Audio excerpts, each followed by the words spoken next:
The blaring of my alarm jolted me awake. 2:45 a.m. Sharp. This ungodly hour had become routine. I'm getting married soon, and every extra hour of overtime mattered. 2 hours a day might not seem like much, but it adds up fast. I silenced the alarm and moved through my usual morning ritual, brushed my teeth, washed my hair, and slicked it back with gel. Everything felt ordinary until I stepped outside. That's when I saw it, the fog. Not the thin, fleeting mist you'd expect, but a dense, suffocating fog so thick I couldn't even see the edge of my backyard. It wasn't just fog, it was something out of Silent Hill. The dense fog made me uneasy.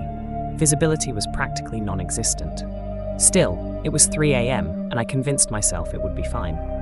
I stepped outside and walked to my car, its silhouette barely visible through the mist.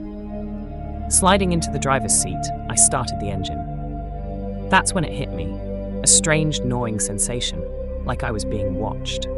I froze for a moment, scanning the yard and the surrounding haze. Nothing, just the fog, thick and impenetrable. I shook it off, blaming the discomfort on my usual unease with the dark, and started on my way. The drive wasn't easy. I had to crawl along, straining to make out the faint lines on the road. Anything farther than a few feet ahead was swallowed by the fog.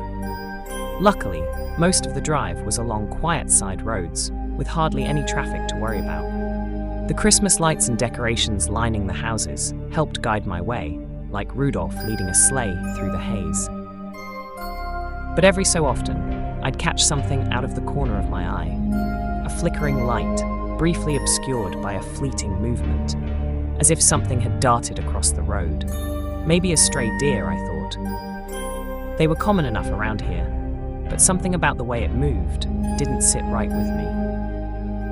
I gripped the wheel tighter and kept going, trying to push the thought aside. Advertisements, the static on the radio grew louder, suffocating the faint melody that had been my only solace. I fiddled with the dial, but nothing helped. The music faded completely, leaving only the crackling hiss. The fog seemed heavier now, pressing down on me like a weight, and I felt the ache in my leg from an old injury flare up, sharper and more persistent with every mile. That feeling, the one that I was being watched, kept creeping in, stronger than before. Every flicker of light in the distance felt like a signal, a warning that whatever was out there was closing in. The heater in my car must have died. No matter how high I cranked it, the chill seeped into the cabin, biting at my fingers and face. It was freezing, impossibly cold, and every breath I took felt thin and strained. I tried to rationalize it all, the cold, the static, the lights. I told myself it was just my mind playing tricks on me, that I was letting the fog and the darkness get to me. But deep down, I couldn't shake the feeling that it wasn't just paranoia. The fog seemed alive, mocking me, and every flicker of movement out there felt like laughter, silent and cruel. The static, the cold, the weight of the fog, it all felt like a message. It was coming for me, and there was no place I could run. Finally, as panic and claustrophobia began to take hold, I drove into a clear pocket of air where the fog suddenly disappeared. Living in a hilly area, I'd seen these pockets before, but never had they felt so welcoming. I stopped the car, but just before I opened the door, something slammed onto the roof of the car with a heavy, jarring thud. My breath caught in my throat as the noise echoed through the stillness. For a moment I froze, gripping the steering wheel, heart pounding. A tree branch, I whispered to myself, though I knew there were no trees close enough to the road to hit the car. The difference in the air was startling. The pocket felt fresh, clean, free of the suffocating weight I'd been enduring.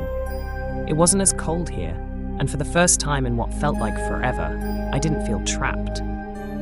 Even the static on the radio had cleared, and music softly drifted from the speakers.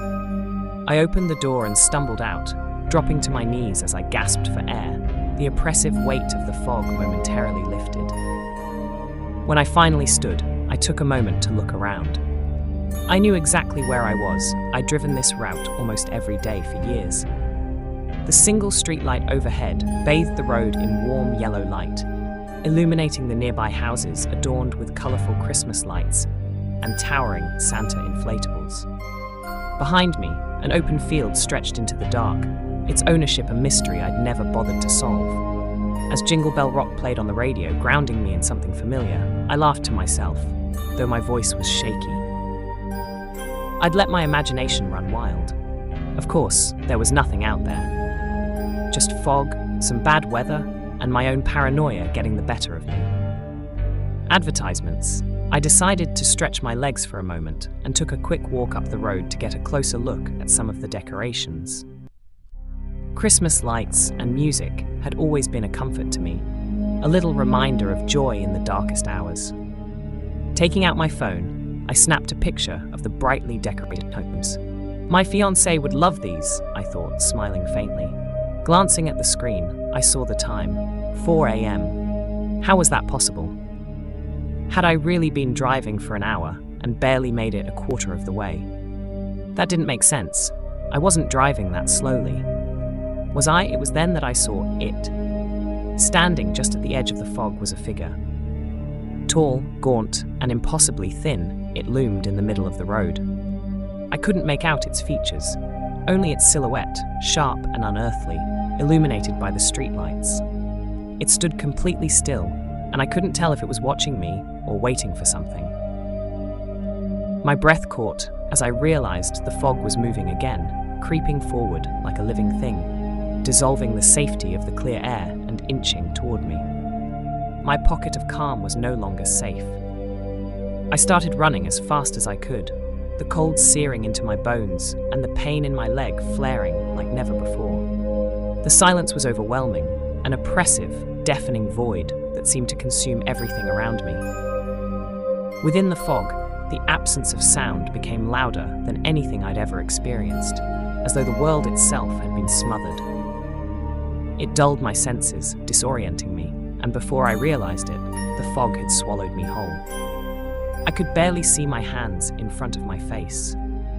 Without the protection of the car, I was completely exposed to the oppressive fog, its weight pressing down on me like a suffocating blanket.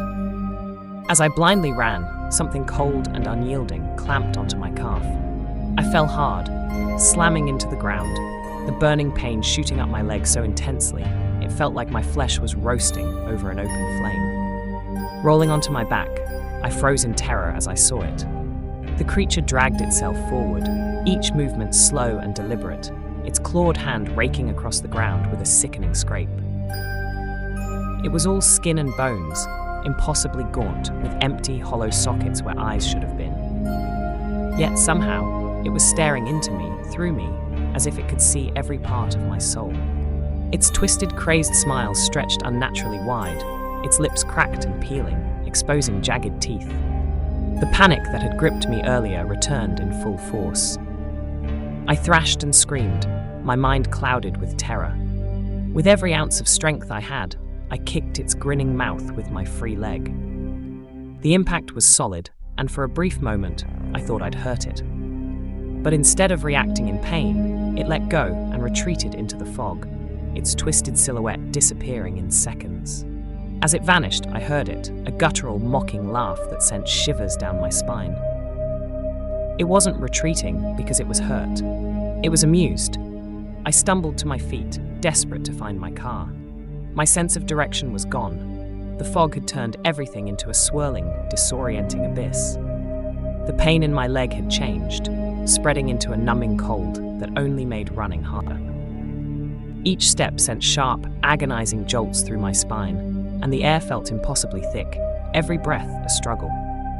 I shouted into the emptiness, my voice cracking as I tried to stay grounded, to stop myself from succumbing to the panic. Then, through the haze, I saw it, the faint glow of my car's headlights. Relief flooded me as my fingers brushed against the cold metal. I yanked the door open and climbed in, slamming it shut and locking it, as if that would somehow keep the monster away. My hands trembled as I rolled up my pant leg to look at the wound. What I saw wasn't a burn, as I'd thought, but frostbite, unnatural and blue, the edges sharp and wrong, like something carved by the cold itself. Swallowing my rising panic, I gripped the wheel with trembling hands and started the car. I knew where I was now, and there was a straightaway up ahead. A few turns, and I could floor it. Dear other drivers, it didn't matter. All I knew was I had to get away. I drove as fast as I could, gripping the wheel so tightly my knuckles ached. All I had to do was go straight. Just keep going. The air blasted from the vents, impossibly cold, even though I had turned it off. It chilled me to the bone, seeping into my skin. The radio hissed with static, no matter how many times I shut it off. It always came back on, the sound crawling under my skin, burrowing into my head. Sometimes it felt like I wasn't hearing it from the speakers at all, but from somewhere inside my own mind. The monster's guttural laugh echoed over the static, mocking me, tormenting me. It was savoring my fear. Then, cutting through the chaos, I heard a voice. Clear, calm, and achingly familiar. My fiancée's voice. "What's happened?" she asked softly. "Are you okay?" For a brief moment, I thought she was there, right next to me in the passenger seat. But when I turned, all I saw was the empty leather seat. My mind raced. I must have accidentally called her when I took that picture of the decorations, right? I fumbled for my phone, but the screen still read 4 a.m., impossibly frozen. Time wasn't moving. That's when I saw it, someone in the middle of the road. I slammed on the brakes and slowed down, my heart racing. The figure moved awkwardly, like a puppet on strings, jerky and unnatural. I squinted, trying to make sense of what I was seeing. As I got closer, its proportions came into focus, and my stomach twisted. Its limbs were all wrong, as if someone who had never seen a human tried to piece one together from vague descriptions. A cheap, uncanny imitation. The moment I realized it wasn't human, its head snapped toward me, those hollow, lifeless eyes staring straight into mine. My chest tightened as I watched it dissipate into the fog, vanishing like it had never existed. I barely had time to process when I heard my fiancée's laugh. My heart leapt, but it twisted, distorted, morphing into that same guttural, mocking laugh of the monster. She had never been here. I had never called her. It was toying with me. Panic surged through me.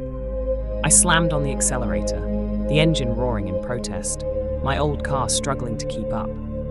The road seemed to narrow, the fog closing in like walls, suffocating and unrelenting. My eyes darted around wildly, searching for any sign of escape. I glanced in the rearview mirror and froze. It was there, sitting in the back seat. Its gaunt, hollow sockets stared directly into mine through the reflection, a twisted grin spreading across its face. My blood ran cold as I whipped around, but the back seat was empty. That menacing, guttural laugh filled the car, reverberating in my skull, drowning out even the static. Advertisements. My car couldn't handle the stress I was putting it through. The engine sputtered and coughed, the dashboard lights flickering like a dying heartbeat, and the headlights dimmed to a faint glow. Finally, with one last groan, it rolled to a stop. "No, no, no," I shouted, slamming my hands against the wheel. I begged, cursed, and pleaded with the car to keep going, but it was done. It was over. Then I heard it, hysterical laughter echoing through the fog. The monster hadn't planned this, I could tell, but it didn't matter. My desperation was too funny, too perfect for it to ignore. Tears burned at the edges of my eyes. I was so afraid, so utterly helpless. I didn't even know exactly where I was anymore. The monster was savoring every second of my panic, feeding off it, and I was ready to give up. This thing was going to kill me, or eat me, or worse, trap me in its suffocating fog world forever. I swallowed hard, my chest tightening as I braced myself for the end. And then I saw it. Just on the edge of the fog, glowing faintly through the haze, the light of the sign bearing my employer's name. Relief surged through me like a bolt of lightning. I wasn't lost. I knew exactly where I was, and safety was just up the road, not far at all. My heart raced as I grabbed my badge, clutching it like a talisman. I tried to hype myself up for the mad dash to the building, but my confidence wavered. Even if my leg weren't throbbing with pain, I knew it was faster than me. Then I remembered the baseball bat in the back seat. I'd left it there after a game not too long ago. It wasn't much, but it was something. Grabbing it, I felt a small flicker of hope ignite in my chest. If I was going down, I wasn't going down quietly. I was going down swinging. I threw open the car door and ran as hard as my body would allow, clutching the baseball bat like it was the only thing tethering me to reality. My legs screamed in protest, my injured calf sending sharp bursts of pain up my spine with every step. I ran and ran, gasping for air, but no matter how far I pushed myself, it felt like I wasn't getting any closer. The sign and the building loomed at the edge of the fog, taunting me, always just out of reach. Behind me, the sound of laughter erupted again, louder this time, echoing through the fog. Then came the footsteps, a stampede of them, pounding the ground, so close it felt like they were right on my heels. I pushed harder, tears stinging my eyes as I gasped for breath. My chest felt like it might explode, but I didn't dare stop. I glanced over my shoulder and saw nothing. The footsteps stopped instantly, leaving me surrounded by the deafening silence all over again. My heart pounded against my ribs, each beat echoing in the void. Shadows darted at the corners of my vision, faster than I could track, and the laughter grew louder, more chaotic. It wasn't one laugh anymore, it was many, 10, maybe 20 voices, all laughing at once, overlapping in a grotesque, mocking symphony that made my skin crawl. Then, just like before, I saw it. Standing at the edge of the fog, its silhouette starkly illuminated by the glowing sign of my workplace behind it. It stood like a sentry, motionless, blocking my path. But now, with the light behind it, I realized just how massive it truly was, far taller than I'd imagined, its twisted, gaunt frame stretching impossibly high. The fog thickened around us as it took its first dreadful step forward. Each step was slow, deliberate, and with every movement, its mocking laughter grew louder, echoing off the walls of my mind. My hands tightened around the baseball bat, the wood slick with sweat. This was it. Now or never. Do or die, I stood my ground, trembling but resolute as it approached. When it came close, I stared directly into its hollow, lifeless eyes. The laughter stopped abruptly, replaced by an eerie, unnatural silence. It tilted its head, examining me. It knew something was different this time. I wasn't like the others it had taken. I wouldn't go down as easily as it expected. It loomed over me, at least 2 heads taller, its skeletal frame grotesque in the dim light. 3 long claws extended from each hand, jagged and sharp as kitchen knives, the very claws that had left frostbite on my leg. My heart pounded, but I refused to back down. I steeled myself, gripping the bat tighter. If it wanted me, it would have to fight for me.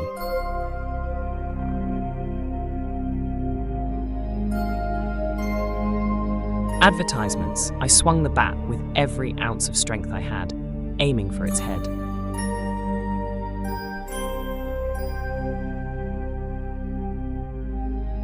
The wood connected with a sickening crack. It grunted in pain, staggering back a step, clearly caught off guard. For the first time, I saw it falter. Just behind it, barely 100 feet away, I saw the door to the building, the final stretch to safety. Without hesitation, I bolted past the creature as it stumbled, its roar of rage splitting the air. The sound was more than a scream, it was fury incarnate, primal and deafening. My legs burned, my chest heaved, but I pushed myself forward, the door within reach. I slammed my badge against the scanner, praying it would work. The small beep felt like salvation, and the click of the lock releasing was the sweetest sound I'd ever heard. I yanked the door open, threw myself inside, and slammed it shut behind me. The hallway lights flickered on, illuminating the safety of the interior. My heart still pounded as I turned to look through the glass window. There it was, standing just outside, its frame trembling with fury. It couldn't follow me. Somehow, just like the car, the building was a barrier it couldn't cross. That's why it had been trying so hard to lure me out, why it was ecstatic when my car broke down. It couldn't get me here, and it knew it. But as I stared into those hollow eyes, I knew this wasn't over. I raced into the office, sweat dripping down my face and my chest heaving with every breath. Just as I thought I was safe, I ran straight into my coworker, an older man who always came in as early as I did. He stopped me, concern etched across his face. "What happened to you? Why are you late? And you look like hell." I froze, unsure of how to respond. He'd never believe me if I told him the truth. Who would?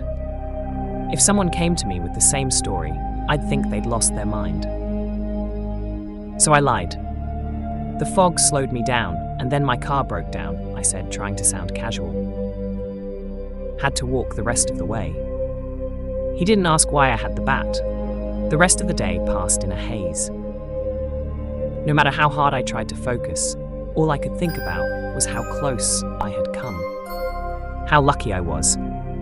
I only got away because it was cocky. It could have had me either time, but it wanted to play with me first. Torment me. Savor my fear. Since then, I've never truly been alone. I see it sometimes, just at the edge of my vision. A flicker in the corner of my eye. A shadow that shouldn't be there. In mirrors, its silhouette appears just behind me, vanishing the moment I turn. On rainy days, I hear faint tapping on my window, soft, deliberate, a cruel reminder that it's still watching. In my dreams, I hear its laughter, low, guttural, and mocking. There is no escape from it, no respite. But foggy days are the worst. That's when its presence is strongest. The scar on my leg aches with an icy, unnatural chill, a reminder that I was marked. A reminder that it's waiting for me. Watching one day, I'll slip up. One day, I'll let my guard down. And when I do, it'll be there. I won't be so lucky a second time.